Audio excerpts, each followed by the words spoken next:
बातमी पुण्यातल्या मांजरीमध्ये आदिवासी विद्यार्थ्यांचं उपोषण 15 दिवशी सुद्धा सुरूच आहे। आदिवासी विकास मंत्री अशोक उईके यांच्यासोबत झालेली तब्बल 5 तासांची प्रदीर्घ चर्चा निष्फळ ठरली। लेखी आश्वासन मिळेपर्यंत उपोषण मागे घेण्यास विद्यार्थ्यांनी ठाम नकार दिलाय।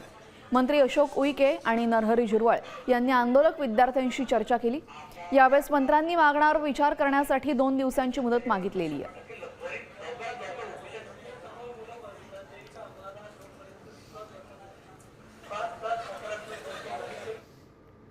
आमच्या विद्यार्थ्यांनी आम्हाला सकारात्मक समर्थन दिलं। सोबतच त्यांनी आम्हाला सांगितलं की आपण आज 2-3 दिवस आज काही विद्यार्थी बसणार आहे, त्या विद्यार्थ्यांच्या माध्यमातून एक पॉलिसी तयार होईल।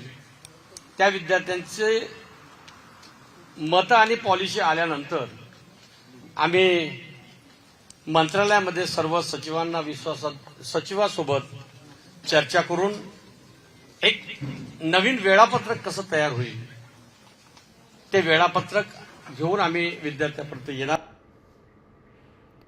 दरम्यान आंदोलकांची भूमिका जाणून घेतलेली आमचे प्रतिनिधी सागर आव्हाड यांनी पाहूयात। हे आंदोलन जे आहे ते चालू ठेवण्याची भूमिका आंदोलनकर्त्यांनी घेतलेली आहे। काय चर्चा झाली? 5 तास चर्चा सुरू होती। मंत्री या ठिकाणी आले, ते म्हटले की खाऊन तुम्ही आंदोलन करा। हे खरंच लाजिरवाणी गोष्ट आहे। हे जे बोलणे एक लाजिरवाणी गोष्ट आहे। खाऊन आंदोलन करा किंवा या त्या गोष्टी ठीक आहे, ते मजाकवारी बोलले असतील, पण सरकारने या गोष्टीला सिरियस घेतलं पाहिजे आणि प्रॉपर जे आपल्या 14-15 मागण्या त्याच्यावर प्रॉपर ड्राफ्ट आपल्याला दिला पाहिजे अशी आमची मागणी। खरं तर ते बोलायला नको त्यांनी, परंतु आमचा जो विषय आहे त्याला आम्ही एक कार्यक्रम त्यांना मागितलेला आहे, तर तो मार्गी लागावा। मुद्दे मार्गी लागणे हे आमच्या सर्वात महत्त्वाचं आहे आणि त्याचबरोबर आमच्या विद्यार्थ्यांचं हेल्थ आरोग्य हे सुद्धा महत्त्वाचं आहे।